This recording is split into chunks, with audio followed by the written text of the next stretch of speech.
novembro 10, carta aos Hebreus, capítulo 7. O autor da carta vem dizendo que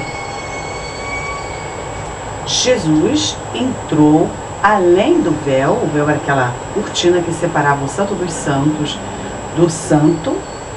O Santo dos Santos era onde ficava, lá no fundo, o Santíssimo, ficava a Arca da Aliança, e até hoje, todas as sinagogas onde elas guardam a Torá, chama-se Arca, porque ali é a presença de Deus, é um lugar escondido, e somente o sumo sacerdote podia entrar uma vez por ano, no dia de Yom Kippur, para oferecer sacrifícios pelo povo e por ele. E o autor diz: Jesus entrou no tabernáculo celestial, o grande sacerdote, o sumo sacerdote, o Cohen Gadol, uma vez por todas. Não precisa mais ficar fazendo sacrifícios todos os anos, porque ele acabou. Ele fez isso definitivamente. Por quê? Porque ele é da ordem de Melquisedeque, eternamente. Ele é sacerdote eterno. E aí vem continuando.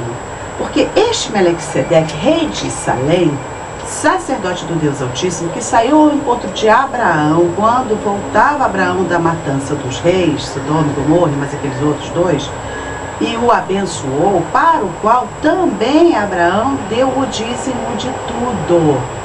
Primeiramente se interpreta rei de justiça, depois também é rei de Salém, que é Shalom, ou também Jerusalém, ou seja, rei da paz.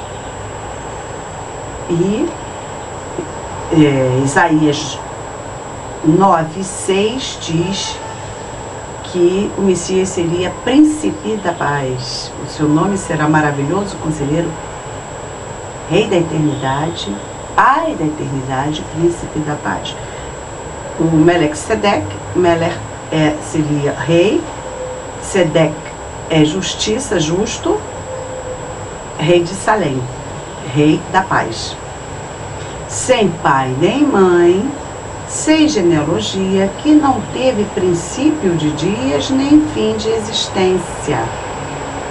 Não se sabe do nascimento dele, do Melquisedeque, nem como é que ele terminou, se é que terminou. Então aqui está dizendo, não teve princípio nem fim, como o Messias. Porque o Messias é Deus, não tem princípio nem fim. Entretanto, feito semelhante ao Filho de Deus, permanece sacerdote perpetuamente. Considerai, pois, como era grande esse a quem Abraão, o patriarca, pagou dízimo, tirado dos seus melhores despojos. Ora, os que dentre os filhos de Levi recebem o sacerdócio têm mandamento de recolher, de acordo com a Torá, os dízimos do povo, ou seja, dos seus irmãos, embora tenham estes descendido de Abraão.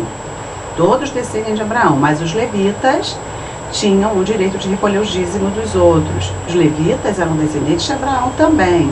Entretanto, aquele cuja genealogia não se inclui entre eles, entre os levitas, recebeu dízimos de Abraão e abençoou o que tinha as promessas, Abraão. Evidentemente, é fora de qualquer dúvida que o inferior é abençoado pelo superior. Aliás, aqui são homens mortais os que recebem dízimos, os levitas, porém ali, aquele de quem se testifica que vive. E, por assim dizer, também Levi, que recebe dízimos, naquela época não existia o templo, os levitas recebiam dízimos, pagou-os na pessoa de Abraão, porque ainda não tinha sido gerado por seu pai, quando Melquisedeque saiu ao encontro de Abraão. Ele está dizendo, Abraão pagou dízimos a Melquisedeque. Levi estava em Abraão, porque ele não tinha sido gerado, mas estava lá, né? Como semente, como zera. Então ele está dizendo, se Abraão pagou o dízimo a Melquisedeque, e Levi estava com Abraão, Levi pagou dízimo a Melquisedeque. Portanto, o sacerdócio de Melquisedeque é superior ao levita, da onde originou os sacerdotes arônicos. Se, portanto, a perfeição houvera sido mediante o sacerdócio levítico,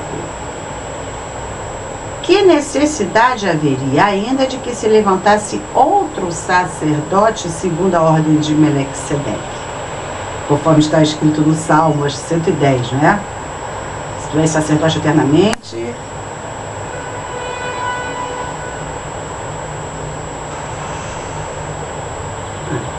Salmo 110.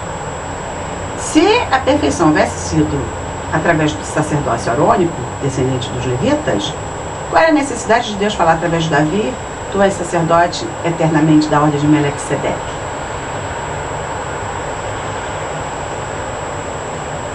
Que não fosse contado segundo a ordem de Arão. Pois quando se muda o sacerdócio, necessariamente há também mudança da lei. Mudança da Torá, da instrução. Porque aquele de quem são ditas estas coisas pertence a outra tribo, a tribo de Judá, da qual ninguém prestou serviço ao altar. Ninguém saía da tribo de Judá para ir servir no templo. Pois é evidente que nosso Senhor procedeu de Judá, tribo da qual Moisés nunca atribuiu sacerdotes. Moisés não atribuiu sacerdotes à tribo de Judá, a qual? E isto é ainda muito mais evidente quando, à semelhança de Melequisedeque, se levanta outro sacerdote, porque Deus fala, tu és sacerdote eternamente, está falando de outro, além de Melequisedeque, da ordem de Melequisedeque, constituído não conforme a lei do mandamento carnal, mas segundo o poder de vida indissolúvel, porquanto se testifica, tu és sacerdote para sempre, segundo a ordem de Melequisedeque. É isso mesmo, Salmo 110, 4. Portanto, por um lado, se revoga a anterior ordenança, a ordenança de sacerdócio levítico, por causa da sua fraqueza e inutilidade. Por quê? Porque todos os anos ele tinha que apresentar no dia de Yom Kippur o sacrifício pelos pecados. Todo ano ele apresentava, o povo ficava limpo, purificado, mas pecava durante aquele ano todo, aí tinha que apresentar de novo no outro ano. Isso significa o quê?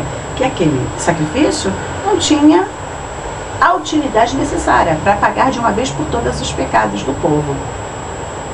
Se, por um lado, se revoga a anterior ordenança, por causa da sua fraqueza e inutilidade, pois a lei nunca aperfeiçoou coisa alguma, a lei não nos torna perfeitos, ela apenas nos diz que nós estamos errados.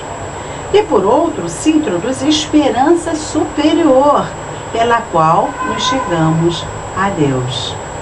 E visto que não é sem prestar juramento, porque aqueles sem juramento são feitos sacerdotes, os levitas e os arônicos, os descendentes de Arão.